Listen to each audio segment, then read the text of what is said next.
Well, we're really privileged this morning to have the team that went to Borneo, beginning of July. They headed off, sharing with us this morning some of their story and some of their testimonies. So why don't we give them a hand as they come up?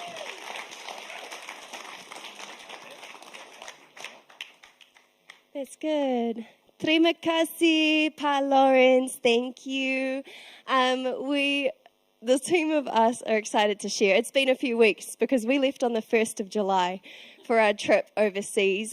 We spent about 2 weeks actually getting to and experiencing Living Waters Village. And then we actually were able to stay on into other parts of Indonesia with connections with Dan and Joanna's extended family. So we got to see not just Living Waters, which is a little kind of subculture of its own in the Borneo jungle, but also a bit of a wider span of the country of Indonesia.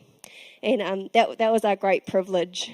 And I use that word on purpose because, you know, the people we spoke to in Indonesia, they could not even, a lot of them, fathom leaving their country, ever having the type of money to go to another country to experience a different culture. So it really, really was our great privilege to go and be able to do that. Today we're just going to carry on this chill vibe that we have going of maybe sitting in a lounge and sharing some stories from our time. You know, there were things that we did there. These guys probably agree that at points it found like kind of useless or pointless. Like, why am I crowbarring a nail out of an old tree stick right now? And what is this really doing to build the kingdom? But I was chatting to a dear friend of mine when I got back, and she said to me, you know, maybe some of the biggest impact you'll have is in the telling of the stories when you're back home in Aotearoa. And I thought, wow. So I really believe and hope that's true, and that you guys get a lot out of us just telling us stories this morning. So Joanna gets to start. Everyone give it up for Jo.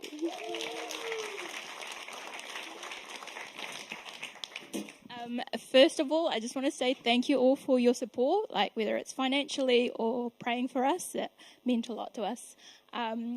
So on the Sunday when you prayed for us, I had a word from God, and he said, like, so you're going to a country that is different to you, but they are also my people, and they worship me. Sorry. And Lawrence's message was exactly that. It was like the kingdom of God is about unity. And so this picture is kind of representing of that unity. These different flags with Indonesia right at the centre, but it's like the different nations, different people, different walks of life, and they're coming together to worship God. And even though we like spoke different languages, we all worship the same God. This is in TC, which stands for Training Centre. So above, where the pink bit is where the children sleep, and like the new children that have come in. So these children kind of like have been taken from the village and get assessed, see where they're at and stuff. And underneath is the communal, dining hall. So we had every meal there, breakfast, lunch, dinner, and it consisted of rice and beans. So every meal, rice and beans, which was great, yeah. If you like rice and beans, but I just felt like God saying unity, like my people, you are part of this, and so we got to go there and be a part of their family. A few of the things that I had to do, what we had to do. So this picture represents the many things that we did. So one of them, like Sonya said, was taking nails out of logs, which was great fun. In the hot burning sun, I had to paint wooden doors, 51 of them, not just by myself, but with other people. It was like a slow process. And I had to lift some of those woods, transfer them from like all around the village on trucks and stuff. I got to go in the jungle and chop some branches and stuff. That was fun. What else did I do? I got to do the kids program. Yep. We'll just leave it at that. Yeah, very loud. I got to do some gardening. I got to harvest some of the beans that we did, and I got to cut some of the beans, and apparently I was doing it wrong. They're like, not like that. So I was like, okay. To be fair, the knives were blunt, so it wasn't my fault. Anyways, yeah. One day, Daniel, myself, and my mum, we went on. So it looks real dodgy, and it kind of is. So, like, we chose to go to another village about half an hour away. No, 40 minutes away, 45? Yeah, on this, I guess, cattle ranch.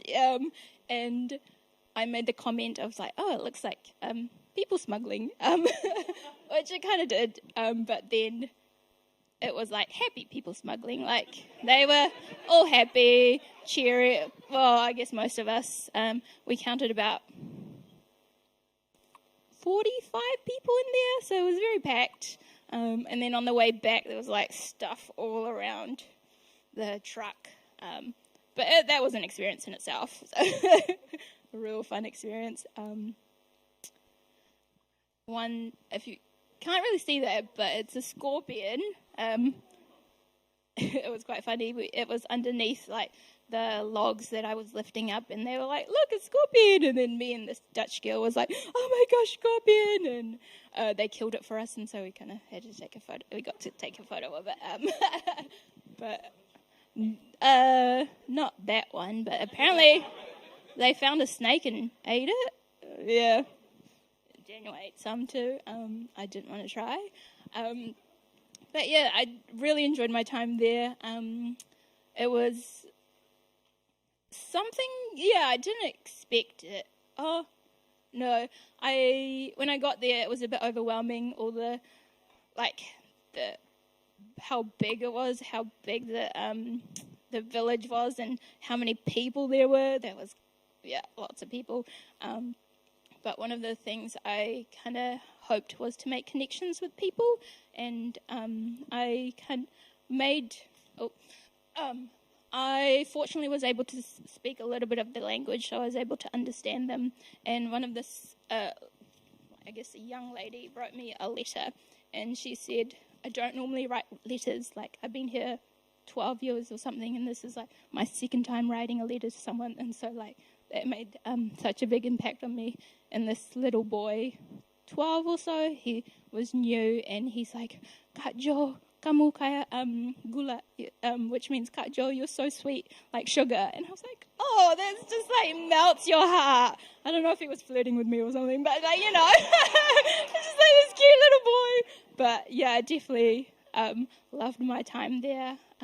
Something I struggled with was the kids were on holiday, and so my goal was to like serve and do lots of things, and so there were moments where we didn't do much, and I was like, oh, I could be doing this, I could be doing that, but in kind of those resting moments, I was able to kind of communicate and converse and make those kind of relationships and talk to people, and so yeah, I really enjoyed my time there, so thank you.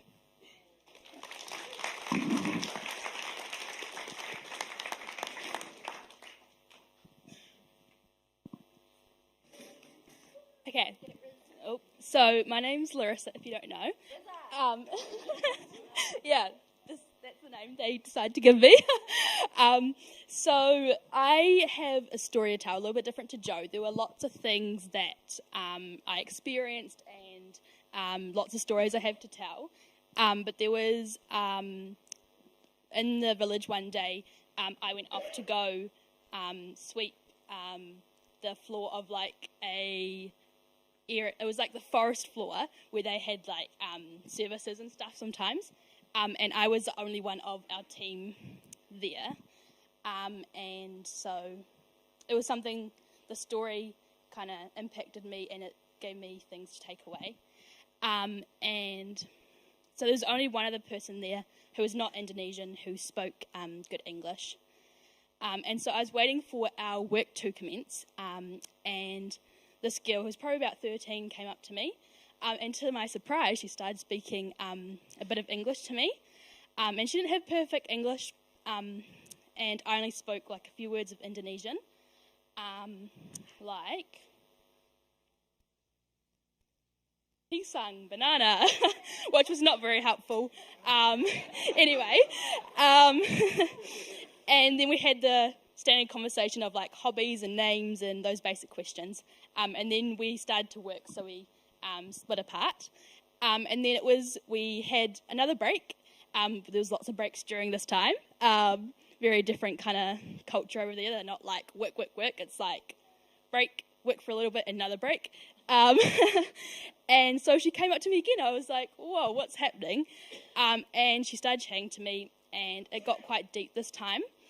And she started talking to me about her family, and how like her dad didn't have much to do with her, and her mother wasn't like very interested.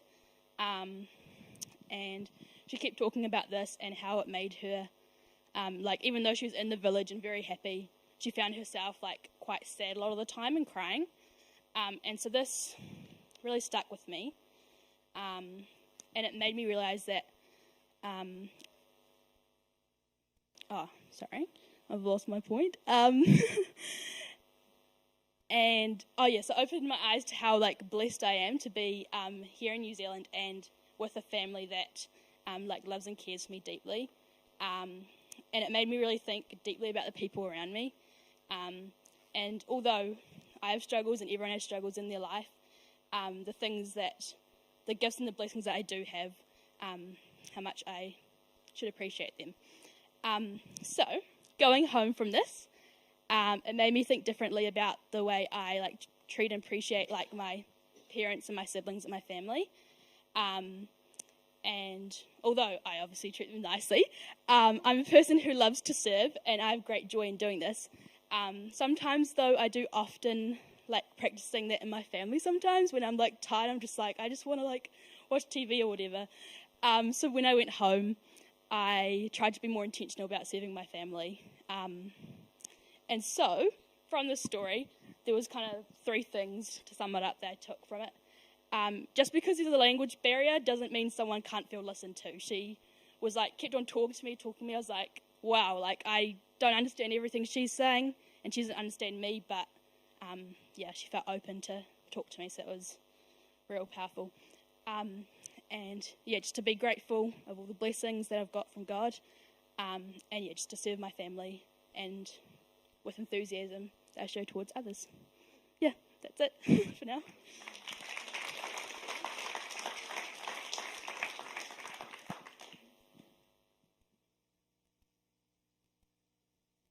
Hey guys, I'm Daniel, if you guys don't know me. I also had the privilege of going to Borneo, which was such a really great experience. So really thank you guys for supporting us and praying for us and stuff.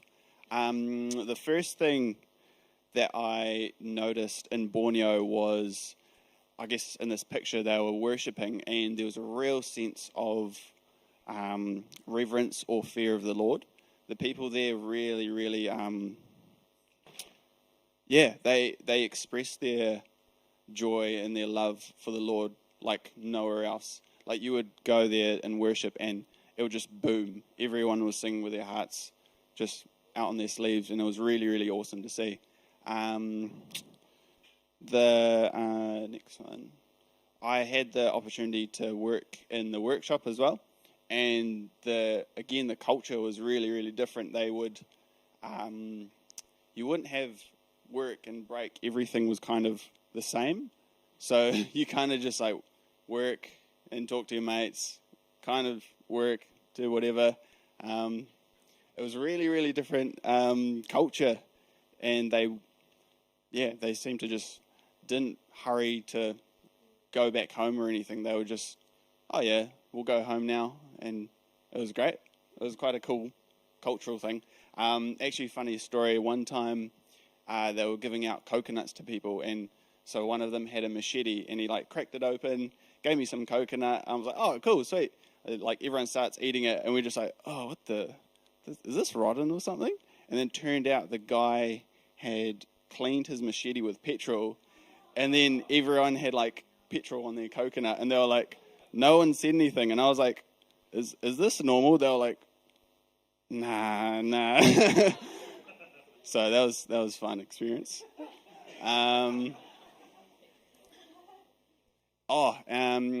Actually, there was this one really cool moment where I got a chance to go to the dams. So you ride up on this, well, there was this guy that took me there. His name was Daniel, and we jumped on the back of his motorbike, hooned up this hill. It was real dodgy. We get up to the top, we like jump off the motorbike, and then we have to start bush bashing all the way up to the dam. So we get up there, he's like has a machete cutting things open and stuff, and we're getting through this river, and it was real funny actually. He had his Crocs, and they were in sports mode, like they were ready to go, and he was complimenting me for how quickly I would get up the hill, because he'll take a lot of foreigners, and he'll be like, oh man, some people take half an hour, but you're in it. So I was like grabbing these trees and stuff, and there was these huge centipedes, and they were like real big, and they were like black and yellow spikes and stuff, and it was just wild. But anyway, I went up to the top of the dam, and he was telling me about the history of all these different springs in the different areas.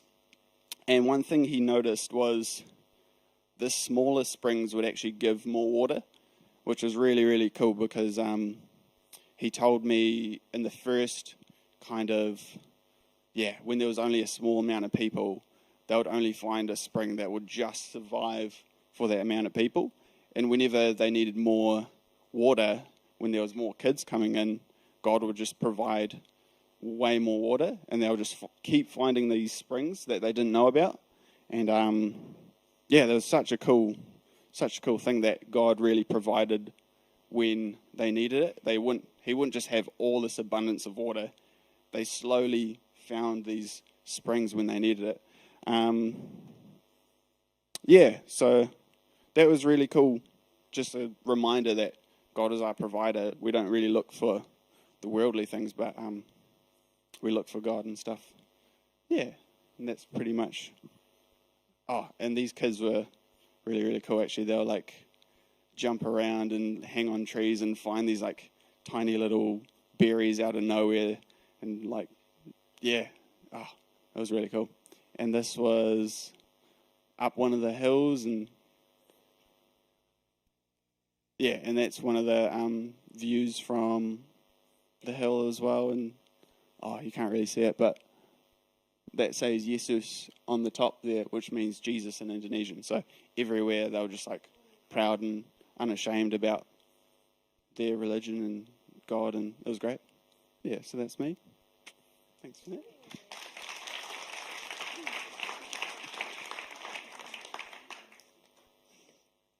Yeah, different country to hear, eh? Like the green and the lushness, you understood that because we have so much green and lush, but not the 33 degrees and 90% humidity. That was different. I was going to say, Joe, when you showed that picture of the food, who here came to our Indonesian banquet as our fundraiser? I was thinking we would have saved ourselves so much trouble if we just fed you what we had in the village, right?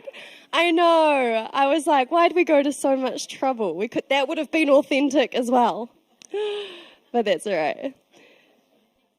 Next time, yeah. Man, it was a ride, eh? It was a journey. No one's mentioned yet to get to the village. We flew into Pontianak, which is a reasonably big city, but then we had to drive 10 hours to get to Living Waters Village. And so it's remote in the sense that, like, it's hard to get to, but there are surrounding villages all the way along the journey to it. So when I thought remote, I thought it's just plonked there in the middle of nowhere. But really there are people living all around the area. Like they said, they went to Mangapino, which is 40 minutes away. So as we drove to Living Waters Village, we saw the reality of the condition of this island is not the same as what we saw in Living Waters Village. The kind of what you would dream up when you think going to be in the jungles, where it's like wooden shacks. Some of the houses were built on marshes where you could see any moment the heavy jungle rains come in. There's no furniture in these homes because it's just wooden floors. If they had furniture, it would get ruined every time it rained. And you just saw very, very malnourished people in very poor, rubbishy conditions. And then you arrive at this place, which is just, you can see that that's at TC, like Joe mentioned, and it's beautiful. Everything's paved. There is great roads, not like the ones that we drove in on, and it's running water, it's clean, it's electricity. And it was a very weird way to enter a different country, to see like the poverty and then land in this place for 10 days. And yet you saw in that the beautiful faithfulness and generosity of people who love Jesus around the world, giving so that this is possible, so that kids can be moved out of those impoverished situations and be given good food, praise God for the food, and education. Yeah, so amazing just to see it, particularly after hearing lots of stories through KIC to actually be there ourselves. Yeah, my favourite part was having fun with the kids, eh? Like Joe said, they were actually on their last week of school holidays, so we got to spend a lot more time with the kids than if they were in their usual school routine, and we got asked to run school holiday programs, and this was actually just games one evening out there at TC playing Duck, Duck, Goose. They play a different version to us. We're like, do they know Duck, Duck, Goose? And someone translates, yeah, they know it. So we start to play. And then when the kids jump up, instead of chasing each other around the circle, they jumped up and they ran opposite ways around the circle. And all of us were like, what is this version? And like, sure enough, before too long, two kids like clashed straight into each other, fall down. They're like, I'm good, carry on with the game. We're thinking like Kiwi styles, like, whoa, hold up, is everyone okay? Get a Band-Aid, incident report, stop the game, change to something new. They're just like, I'm fine. Kept playing the game. Health and safety is not a thing there. Well, they try, but man, it was just fun playing with them and connecting, and in the evenings bringing out all the toys like building blocks, and they have foosball. So fun. Lots of just games that we played together in the evenings. And what I found was that in those games, that's where the language barrier disappeared. Right? I've been learning for like 2 years Indonesian, and you get there and you realize how much you don't know. But the things like the games, that broke down that language barrier, because you could build trust and connection and fun regardless. And when Larissa and Joe and I ran the kids program, we taught them a song from kids camp that we'd learned here, and the kids got so involved, and we were like, oh, let's do it in the church service on the Sunday. So we said there's 100 kids in this school holiday program. We're like, oh, we could probably get maybe 10 to 15 kids to like join us.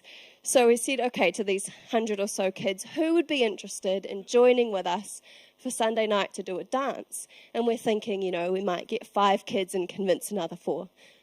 All 100 kids put their hands up. They're like, me, I want to do it. So we were like, whoa. The enthusiasm, like Dan said, for faith and for Jesus and for worshipping was huge. So we did get to do a presentation on the Sunday night, which was fun. And there were also some cool artistic jobs, so I wasn't pulling nails out of wood all week.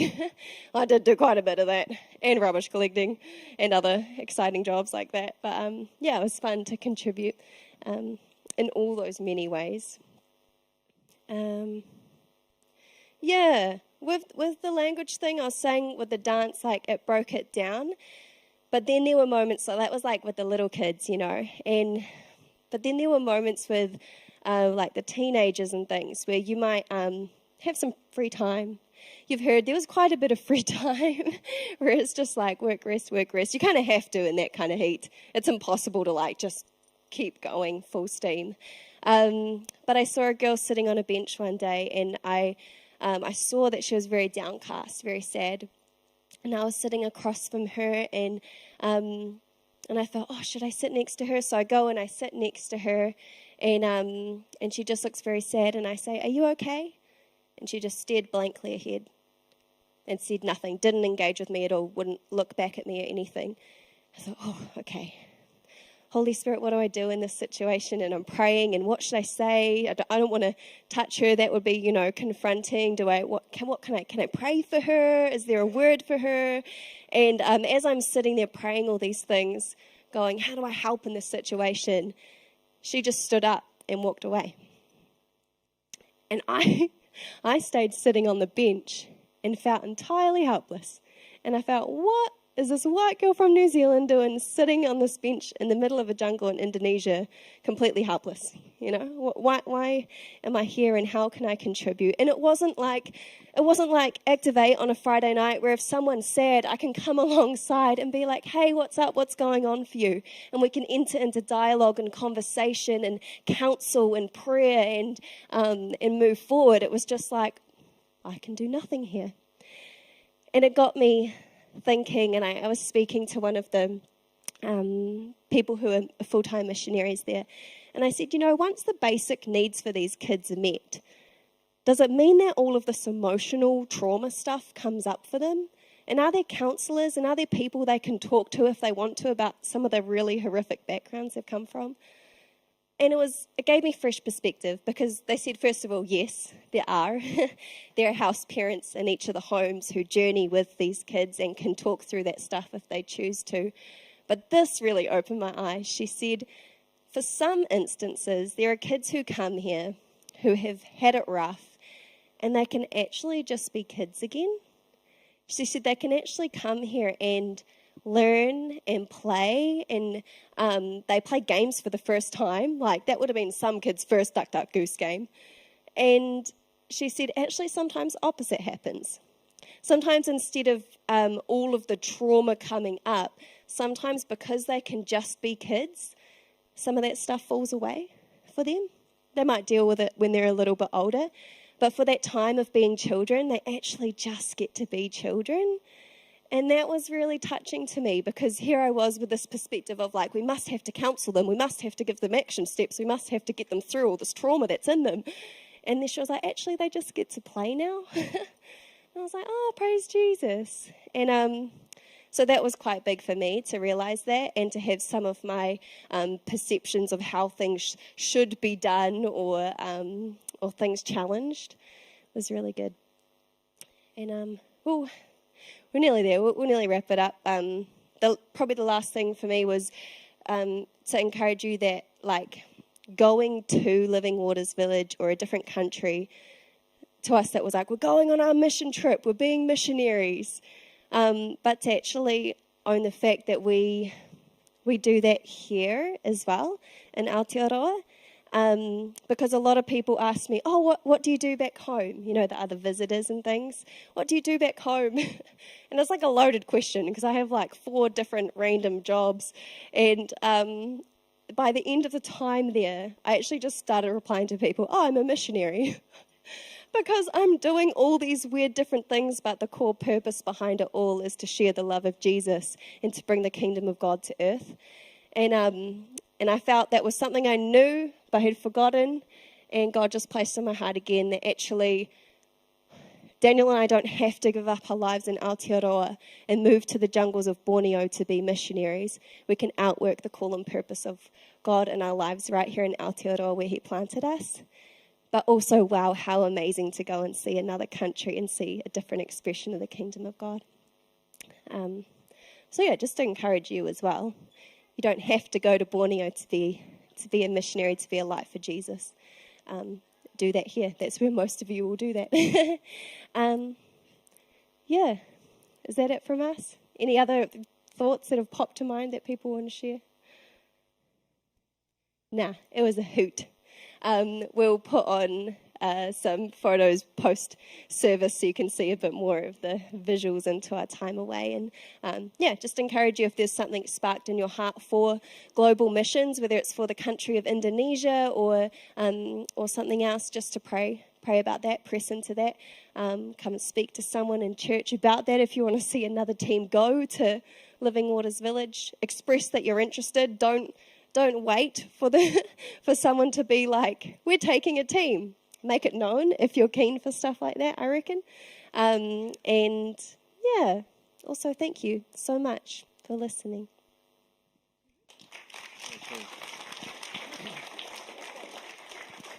Hey, before you go, prank, yeah. I got given someone who had a prophetic word for you guys, so I just want to read it out.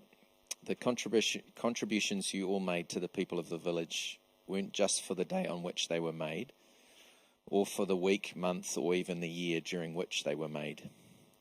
No, your contributions will have eternal significance well beyond what you can presently imagine.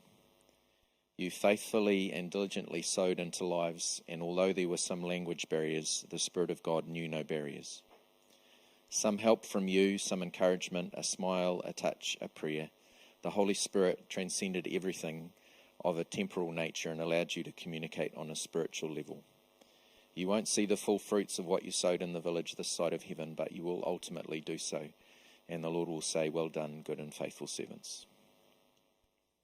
So that's a cool encouragement, eh? Awesome. So thanks for sharing your story this morning, team. Let's give them another hand as they go to sit down.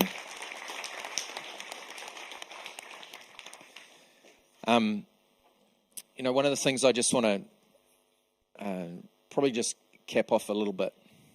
I've been into the village a large number of times, and we've led a lot of teams over the 20 years that we've supported, 20 plus years actually, we've supported Ronnie and Kay and the team that have set up Living Waters Village. But one of the things that every time I go there, I'm reminded of the fact that we sometimes think that being a missionary involves all these amazing experiences and things.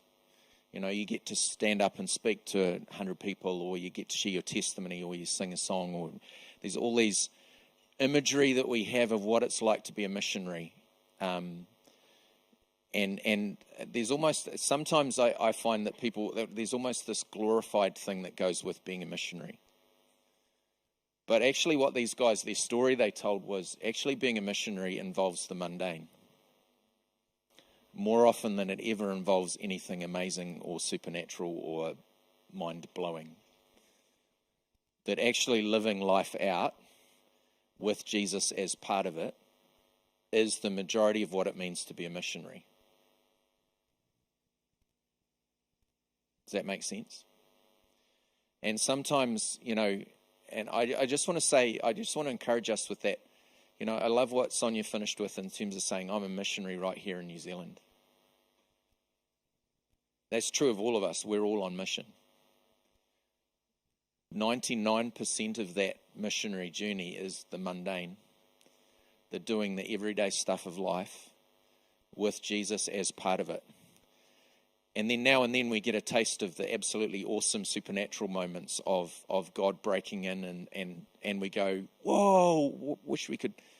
Actually, the most impact that happens in our world is just the mundane, how we go about doing the everyday, the stuff that goes on in making life work, and how we involve Jesus as part of that, right? One of the things that I found in all my journeys into Living Waters Village is the randomness of the jobs that you would get.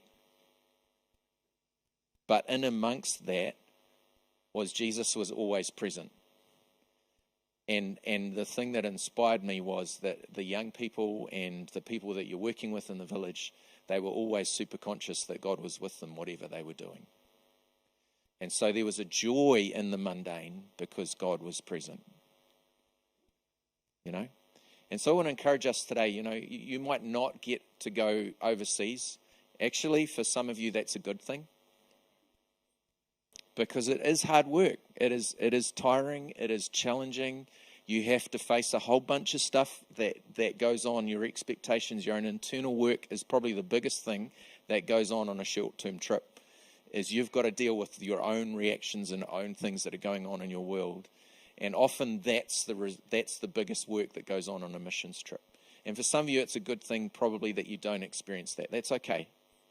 But for some of you, and I personally believe that it's a good experience for everyone to have, to get into a third developing world country and see the realities of what the rest of the world lives like. Because New Zealand, our wealth and our prosperity as a country isolates us from the realities of a lot of people's worlds. And so, we will take another team. And as Sonya said, if you're interested, put your hand up early. Let us know so that we can organise to do that. But thank you, team. Really appreciate your sharing and your willingness to travel and put yourself in a pretty uncomfortable situation at times. And other times a really awesome one as well. And so we just honour you and thank you for doing that and sharing your story.